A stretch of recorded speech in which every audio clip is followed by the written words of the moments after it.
أعوذ بالله من الشيطان الرجيم بسم الله الرحمن الرحيم الحمد لله رب العالمين الحمد لله رب العالمين ثم الصلاة والسلام على رسول الله. Chers frères et sœurs, amis téléspectatrices et téléspectateurs de la télévision, bienvenue dans ce nouveau numéro de votre émission Savoir Plus sur l'Islam. Ça fait beaucoup de plaisir que je partage ce plateau avec vous ce soir avec le frère Dr Ahmad Sawadogo. Avec lui, c'est la question donc, de la paix dans le monde et un livre qu'il a écrit pour bien sûr apporter sa contribution à l'édification d'un monde plus juste, d'un monde plus humain. Docteur, salam alaikum wa rahmatullahi wa barakatuh. Wa alaikum salam wa rahmatullahi wa barakatuh. Merci d'avoir accepté notre invitation pour partager votre expérience sur le plateau de cette émission. Je rappelle à nos téléspectateurs et téléspectatrices, chers frères et sœurs, que Dr Ahmad Sawadogo est professeur donc, de rhétorique arabe.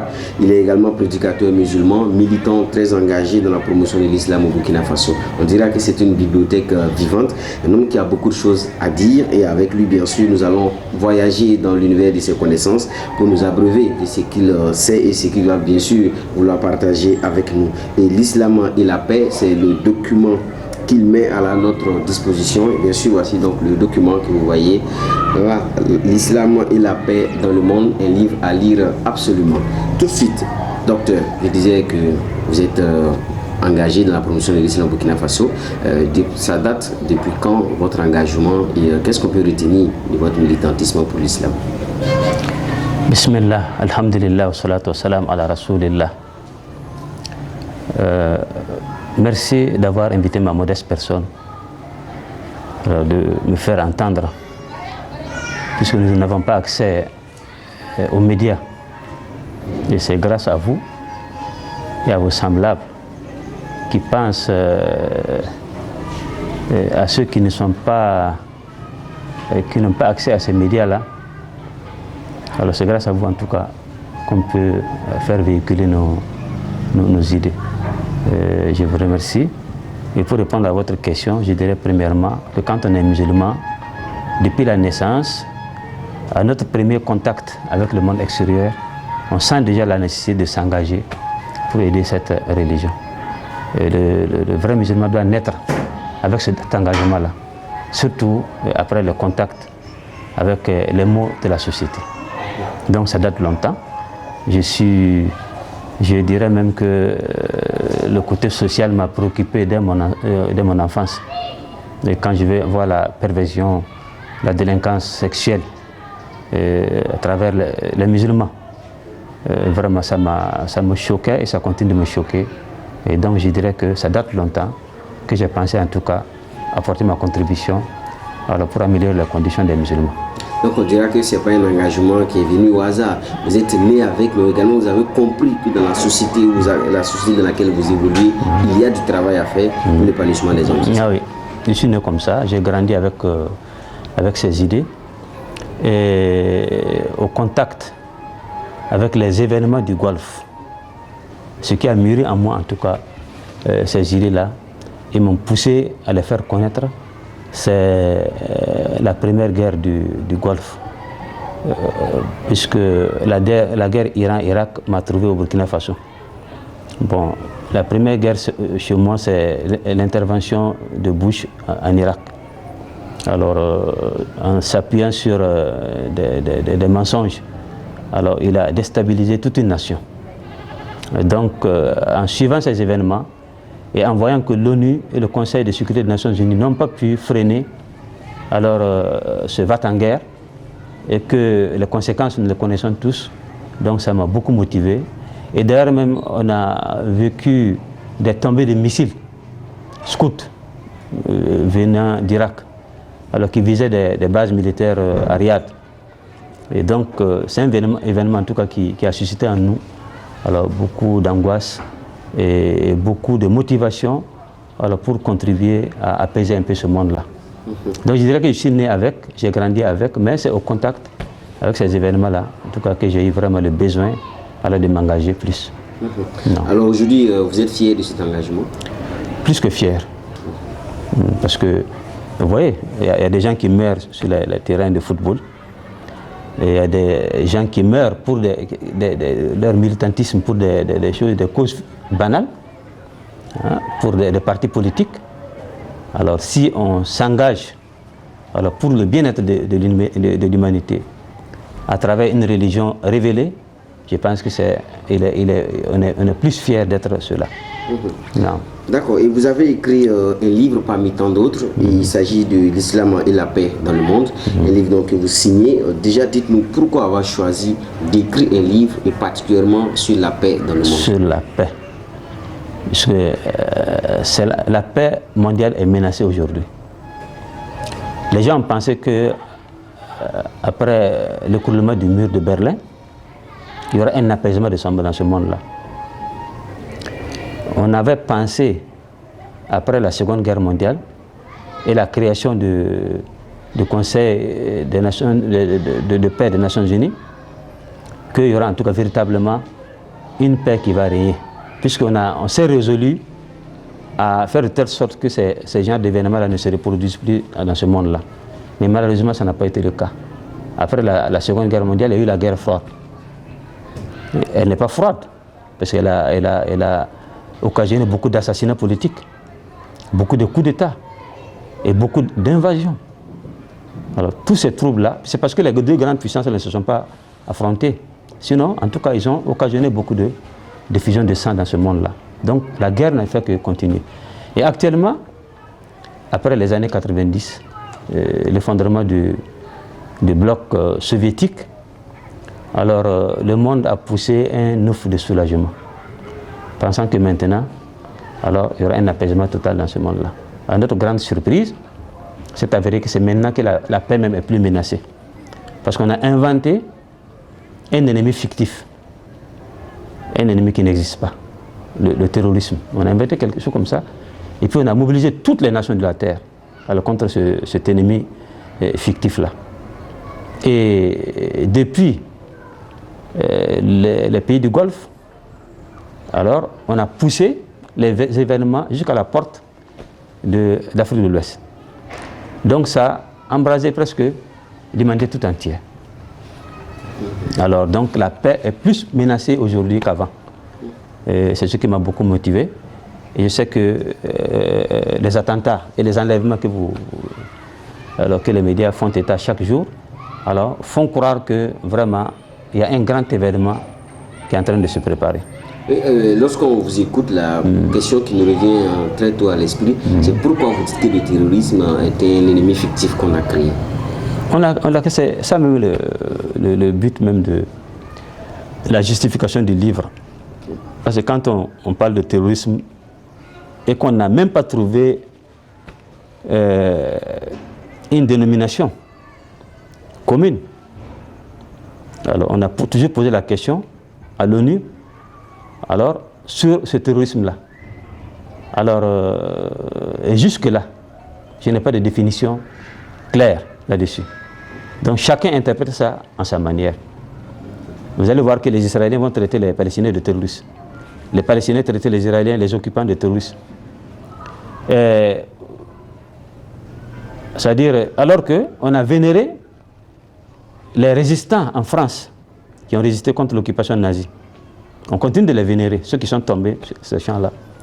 Alors, si ceux-là sont des héros de la nation, alors ceux qui se battent comme ça pour se débarrasser de l'occupation israélienne, s'ils sont traités de terroristes et classés sur la liste noire des terroristes du monde chez les Américains, ça veut dire qu'il y a un problème de définition. Il y a un problème de définition. Donc c'est pourquoi je dis que l'ennemi là est fictif. Alors, pourquoi? Parce que nous savons que le terrorisme, même si il existe, hein, c'est avec des armes. Alors que nous savons que les pays musulmans ne fabriquent pas des armes. Tu es d'accord avec moi? Il n'y a aucun pays musulman, c'est le Nigeria qui vient d'initier tout récemment la fabrication de certaines armes comme ça pour pouvoir lutter contre Boko Haram. Sinon, aucun pays musulman ne fabrique les armes. Donc ça veut dire que le terrorisme, c'est quoi?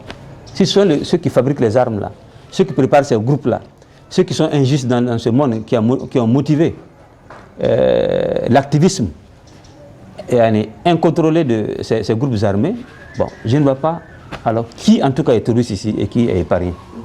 Et également dans votre livre où vous abordez la question de l'islam et la paix dans le monde, quand vous parlez de terrorisme aussi, on voit un côté, chaque fois les musulmans sont mis en avant, alors chaque fois c'est l'islam qui est indexé. Voilà. Comment vous réagissez par rapport Voilà, à ça? c'est pour que je dis, le livre va apporter une réponse en disant que d'abord, nous avons connu les attentats en Palestine.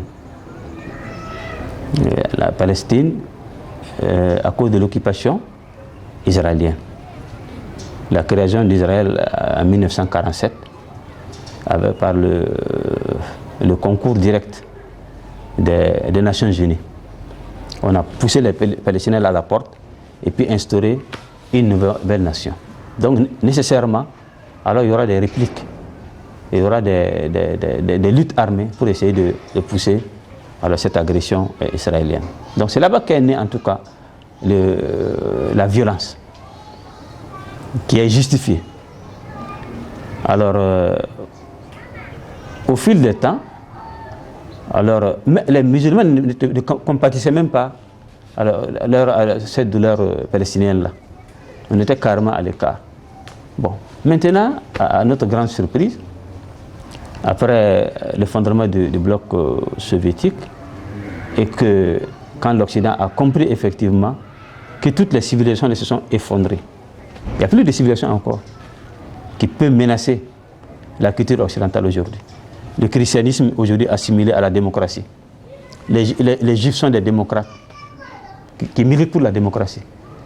La seule force qui est là, la force spirituelle qui est là encore, qui contexte la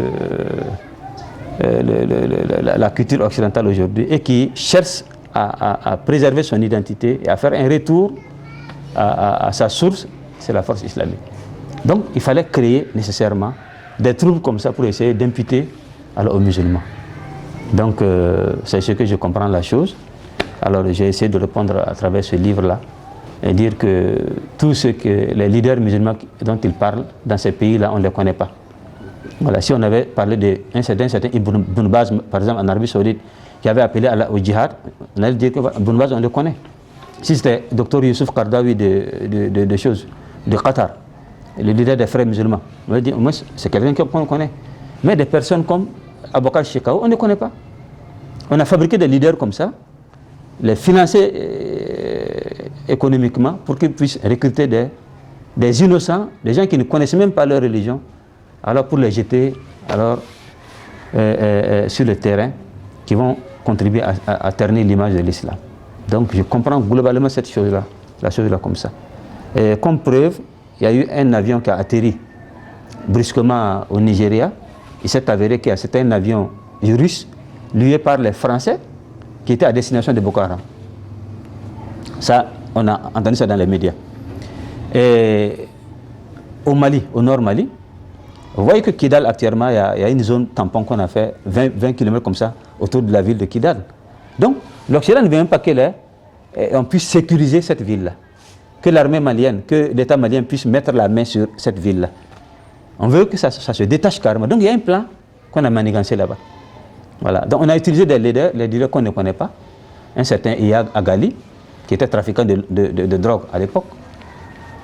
À notre insu, alors il se présente comme leader musulman. Il a l'argent nécessaire pour recruter des jeunes avec 100 000 francs de salaire par mois. Et l'argent, généralement, est financé des pays du Golfe. Je connais ce pays-là, je ne vais pas le nommer. Donc ça veut dire déjà qu'à travers déjà votre livre, vous posez des questions, mais également inviter le lecteur à aller au-delà de ce qu'on lui présente de façon Oui, je pense que maintenant... Parce que la question est beaucoup plus profonde que ce qu'on nous présente. Non. Ce qu'on ne dit pas, hein, c'est ce qui cache plus la vérité. Ce qu'on dit dans les médias là, alors n'est pas vérité. Non. Donc j'invite en tout cas surtout ceux qui se disent intellectuels en Afrique ici, de penser et de chercher vraiment et à connaître les vrais visages, les choses qui sont cachées et qui visent aujourd'hui à déstabiliser nos pays. En tout cas, l'islam et la paix dans le monde, objet de notre entretien aujourd'hui dans votre émission Savoir Plus sur l'islam, avec bien sûr Dr Ahmed Sawadogo, qui bien sûr met sur le marché donc ce livre intitulé voilà l'islam et la paix dans le monde. Et bien, je vais m'intéresser au sous-titre du titre du livre, c'est bien sûr le vrai visage de l'islam. Pourquoi avoir mentionné le vrai visage de l'islam? Le vrai visage.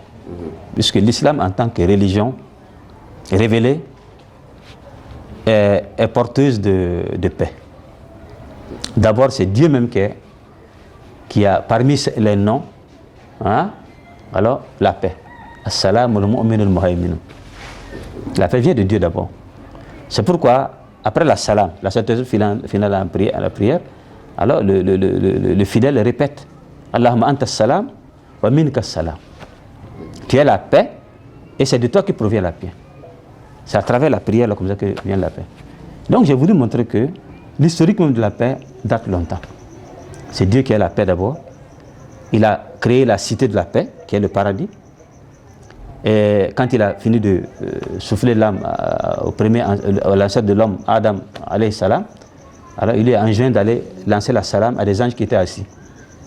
Et ceux-là de répondre wa alayka salam wa rahmatullah. Et Adam est devenu avec cette formule de politesse là sur la terre. Propager cette formule là, la paix. Il faut faire la paix pour accéder à la cité de la paix. Donc les descendants d'Adam alayhi salam, alors c'est-à-dire avec cette culture là, cette culture de paix. Tous les prophètes, notamment Abraham alayhi salam, quand les anges lui ont rendu visite, qalu salaman, qala salamun. C'est toujours la paix. Paix à toi, et lui aussi de répondre, paix à vous aussi. Ils étaient sur la route d'aller anéantir la cité perverse de Sodomie. Et Abraham a voulu intercéder en faveur de cette cité-là, malgré sa perversion. Donc c'est un homme de paix. Le prophète, quand il est arrivé à Médine, le premier discours qu'il a eu à faire, avant de descendre même de sa monture, Ayyuhan nas, afshus salam, il a commencé par ça. Répandez la salam entre vous. Donc voilà, grosso modo, l'historique même de la paix. C'est ça le vrai visage de l'islam. Je lance le défi à tous ceux qui ont pris les armes là. Si le prophète sallallahu alayhi wa sallam avait pris les armes à la Mecque, alors qu'il était persécuté, plus persécuté que nous aujourd'hui, il subitait l'injustice plus que l'injustice que subissent les musulmans aujourd'hui. Mais demandez à savoir, est-ce qu'il a riposté? Il a utilisé la violence contre la violence à la Mecque? Non. Il disait toujours à ses compagnons, Sabran ya ala Yasirin fa inna maw'idakum al-jannah. Ayez la patience, ô famille de Yasser. Votre rendez-vous, c'est le paradis. Durant 13 ans de prophétie à la Mecque, il n'a jamais utilisé la force. Il a plutôt conseillé à ses disciples d'émigrer 2 fois, à 2 reprises en Afrique ici. Et quand il est arrivé à Médine, pour la première fois, dans la sourate Al-Hajj, Dieu a révélé en disant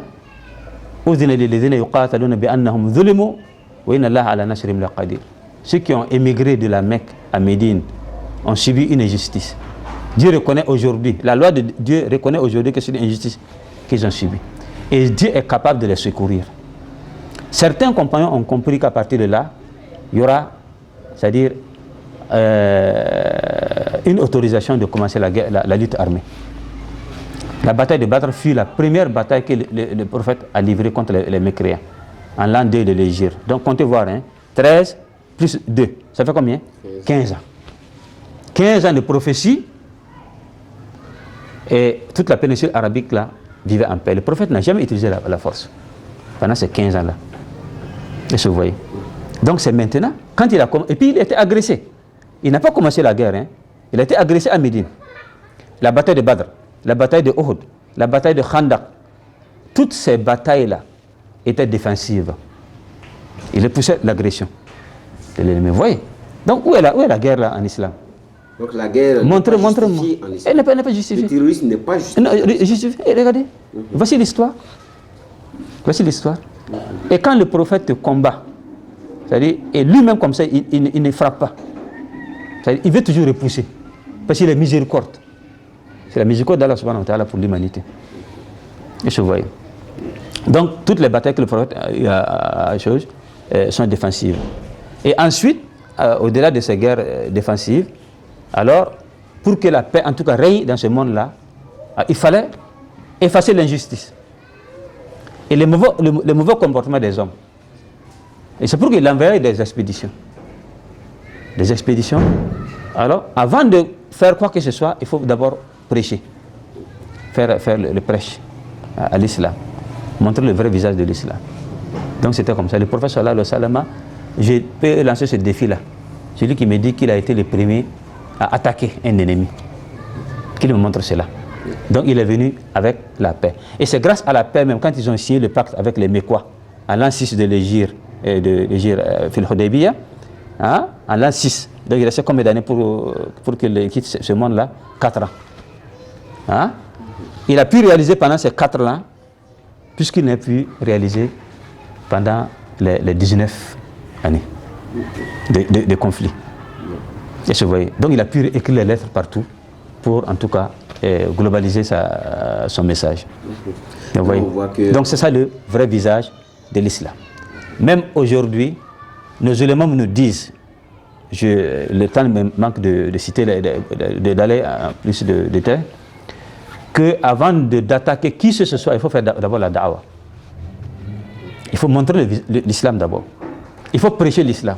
Le Coran nous interpelle par la sagesse et la bonne exhortation. Il faut appeler les gens à la religion. À la religion. Nulle contrainte. Une contrainte. Et s'ils refusent, tu les laisses avec leur gré.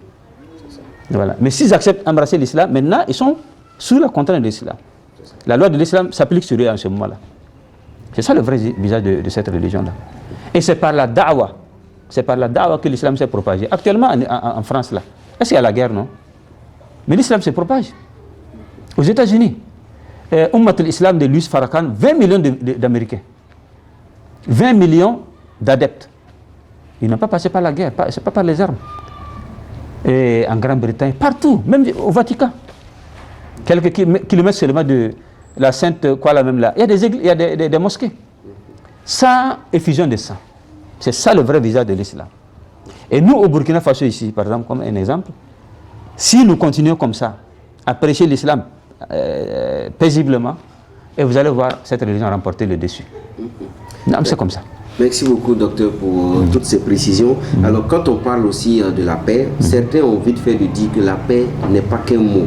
C'est un comportement, c'est une valeur. Et quand on sait que l'islam, c'est la paix, d'abord, dites-nous comment vous définissez cette paix-là et quels sont les éléments sur lesquels on peut se baser pour propager la paix. Non, si vous voyez qu'aujourd'hui, la paix manque en tout cas sur cette planète, malgré les efforts des uns et des autres, le Conseil de sécurité des Nations Unies, le Conseil de paix et de sécurité de l'UA, l'Union africaine, partout on prône la paix. Mais jamais il n'y aura pas de paix, puisque cette paix-là est basée sur les intérêts. L'intérêt. Alors que l'intérêt est gourmand. L'intérêt est égoïste. Mon intérêt n'est pas forcément ton intérêt. Si on veut partager le gâteau là, on va se frapper. Le monde a préparé des gourmands, des matérialistes. En ce moment, il n'y aura pas jamais la paix. Donc, la base même est fausse. C'est pourquoi le général de Gaulle prenait la paix, alors qu'il faisait la guerre partout. En Algérie, le Biafra, partout. Aujourd'hui, les Américains parlent de paix. Il y a une radio qui émet aujourd'hui pour la sécession de la population de Biafra, pour ressusciter encore cette crise-là. La radio émet où? En Grande-Bretagne et aux États-Unis. Ce ne sont pas des hommes de paix. Et partout, à chaque minute, ils sont en train de larguer les bombes là sur les musulmans. Ce ne sont pas des hommes de paix, parce que leur paix là est basée sur quoi? Sur les intérêts. Au Burundi, actuellement, il y a une crise. On va fermer les yeux et laisser la crise là grandir et bon, faire des innocents, des victimes. Pourquoi? Parce qu'on a un intérêt là-bas. Au Congo démocratique, on a des intérêts. On va fermer les yeux sur les exactions. Au Congo Brazzaville, il y a eu des opposants qu'on a flattés comme ça. Alors de tous, on les a assassinés tous. Les droits de l'homme sont là, mais on ne dit rien. Mais est-ce que quand on suit un peu la démarche, est-ce que finalement la quête de la paix est un rêve perdu? Je n'ai pas répondu à ma question. Ah non, tu es pressé. Voilà. Donc je dirais que cette paix-là, la paix mondiale actuelle là, est basée sur les intérêts. Alors que la paix en islam est basée sur quoi? J'ai défini 5 éléments ici. Premièrement, la science utile. La science utile. L'islam sait faire la part des choses entre une science utile et puis une science inutile. Le prophète sallallahu alayhi wa sallam disait Allahumma allimni ilman nafi'an. Je veux une science, mais qu'elle soit utile. La science inutile, c'est elle qui a fabriqué la bombe atomique. C'est elle qui a fabriqué les kalachnikovs. C'est elle qui a fabriqué les pistolets. ces armes qu'on utilise aujourd'hui pour déstabiliser la paix mondiale, là, alors c'est la science inutile. Donc la science utile, c'est cette science-là que Adam a reçue alors, de la part de son Seigneur. Donc la paix n'est pas un mot, mais c'est un comportement. C'est pour que Dieu l'a fait vivre dans le paradis pour apprendre à se comporter en paix avec les anges, avec toutes les créatures qui habitaient le paradis à l'époque. Donc voici la première base, une science utile. Science qui te montre alors d'où tu viens. Pour quelle raison tu es sur cette terre-là? Où vas-tu après la mort? Cette science-là. Est-ce que tu vas oser tuer quelqu'un si tu sais que tu as des comptes à rendre demain auprès d'un Seigneur qui est juste? Non, tu n'oseras pas ôter une âme. Voilà une science utile. Une science qui te montre qu'il y a des anges ici, alors qui collectent qui inscrivent, enregistrent tes œuvres. Une science qui te montre qu'il y a un jugement dernier. Cette science-là, la science utile est une base. Deuxièmement, la foi. La foi en Dieu, la foi en l'au-delà. La foi, j'ai défini ça dans le livre. Et troisièmement, la soumission à l'islam. Hein? La prière. La prière empêche de faire les turpitudes. La prière, le jeûne. Dans le mois de jeûne, c'est toujours salam, jusqu'à la fin du mois. C'est préparer l'homme à être un homme de paix dans toute l'année. Hein? Le pèlerinage, tout, donc voici la soumission. La bienveillance, parce que ça c'est un autre niveau très très élevé. En atteignant ce niveau-là, on ne fait même plus du mal à un insecte. On devient une paix vivante. C'est ça. Est-ce que vous voyez? Et dernièrement, la justice. Voilà, la justice. Donc, avec la justice qui se vit dans ce monde-là, il n'y aura jamais la paix.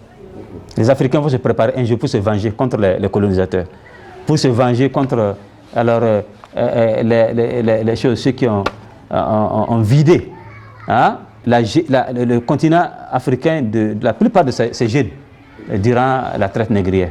Et on va se venger. Est-ce que vous voyez? Donc, avec cette injustice, donc voici 5 bases alors, sur lesquelles se base en tout cas alors, la paix en islam. Non. On le voit bien, la science utile, la foi, la soumission à Allah, la bienveillance, la justice, ce sont des éléments si on veut construire véritablement une paix durable. Non. Et c'est ça qui est le plus recherché. Non. Maintenant, c'est qu'au même moment où les gens travaillent pour promouvoir la paix, on a comme l'impression qu'il y en a qui travaillent pour qu'il n'y ait pas la paix. Ah oui. Ceux-là, c'est leur intérêt, puisqu'il faut toujours véhiculer les armes là. Les armes qu'on fabrique là. Hein? S'il y a la paix généralisée, on sera obligé de fermer ces usines. L'Occident n'est pas prêt à faire cela. Ils vont toujours alimenter des tensions dans ce monde-là. Des tensions tribales. Hein? Et des tensions confessionnelles, comme le cas de l'Irak actuellement. Il faut déstabiliser pour mieux vendre les armes. Ces pays-là ne sont pas... Donc c'est la science inutile là, qui est en train de faire avancer encore l'insécurité dans ce monde-là. Non. Maintenant, donc, l'islam veut la paix. Mais les non-musulmans ne veulent pas la paix. Parce que sous le règne de la paix que l'islam va se propager. Alors qu'on veut commencer la guerre, et même ils ont un slogan qui dit que pour faire la paix, il faut préparer la guerre. Il y a un autre slogan que Bush a utilisé en disant la meilleure défense c'est d'attaquer. Regardez, la meilleure défense c'est d'attaquer. Il ne faut pas attendre qu'ils se préparent, il faut l'attaquer seulement. Vous voyez des slogans? Donc ils ne sont pas des hommes de paix. Sinon c'est l'islam qui veut la paix dans ce monde-là. En délivrant l'homme du joug de la domination humaine. En délivrant l'économie mondiale du joug des banques qui se basent actuellement sur l'usure, sur le pillage des ressources. C'est l'islam qui est venu pour délivrer l'homme, pour créer la paix. Mais les non-musulmans ne veulent pas cela. Mais si la paix triomphe, en tout cas, c'est l'islam qui va prévaloir. Oui, amis téléspectateurs et téléspectatrices, frères et sœurs, je vous l'avais dit au début, c'est une bibliothèque vivante, un océan de connaissances. On l'a compris, il y a beaucoup de choses à dire. Malheureusement, les contraintes de temps dans le cadre de cette émission nous imposent de sauter, de survoler certains points. Mais avant qu'on termine, j'aimerais que vous vous prononciez sur les dimensions de la paix, comme vous l'avez mentionné dans le livre. Les dimensions, j'ai développé ici 10 dimensions.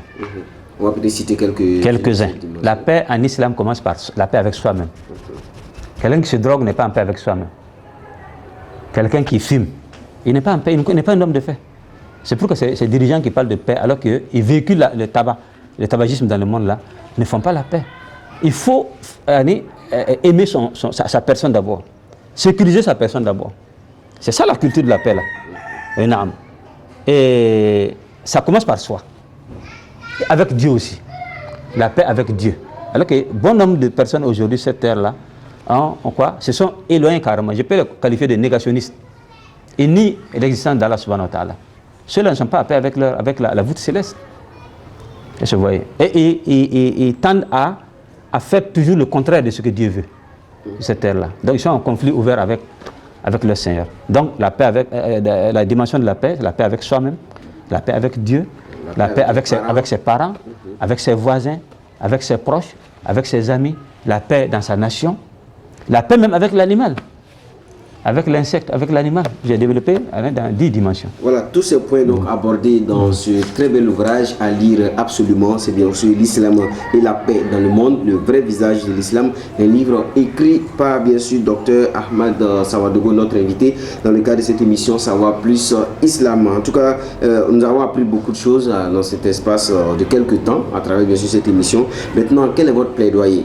Quel est votre rêve pour avoir un monde de paix, un monde juste, où on va dire l'humanité va triompher parce que les êtres humains savent ce qu'ils veulent? Les êtres humains savent ce qu'ils veulent. Moi, je suis pessimiste quant à l'avenir de la paix dans ce monde. Puisque l'homme devient de plus en plus gourmand. Il devient de plus en plus égoïste. Vous vous rendez compte que même au Burkina Faso, vous allez voir 2 ailes se partager le pouvoir. Les Américains et les Français. Je ne vais pas rentrer dans les détails. Partout où vous allez trouver qu'il y a ces 2 poids-là. L'Europe et l'Amérique. Chacun veut amener un leader comme ça à la reine du pouvoir. Mais est-ce que ce n'est pas aussi à nous de pouvoir travailler, à avoir des gens quand même suffisamment... Ce n'est pas possible, parce que nos leaders là ont été à l'école. Ils ont appris ce que les Blancs les a inculqués. Ils pensent comme les Blancs. Donc il suffit seulement qu'on les dicte et puis ils acceptent. Ils ne sont pas indépendants. Nos intellectuels ne sont pas indépendants. Si vous voulez y revenir, je vais vous expliquer cela. Donc, c'est dire que je suis pessimiste parce que dans ce monde-là, on ne va pas laisser les religieux la triompher. On ne va pas laisser l'islam triompher comme ça. Mais quand c'est comme ça, quel doit être le comportement de chaque être humain, chaque musulman par exemple? Parce que c'est vrai, vous êtes pessimiste, mais on veut le changement. On veut le changement et c'est pourquoi nous travaillons dans ce sens-là. Nous sommes en train de former les gens.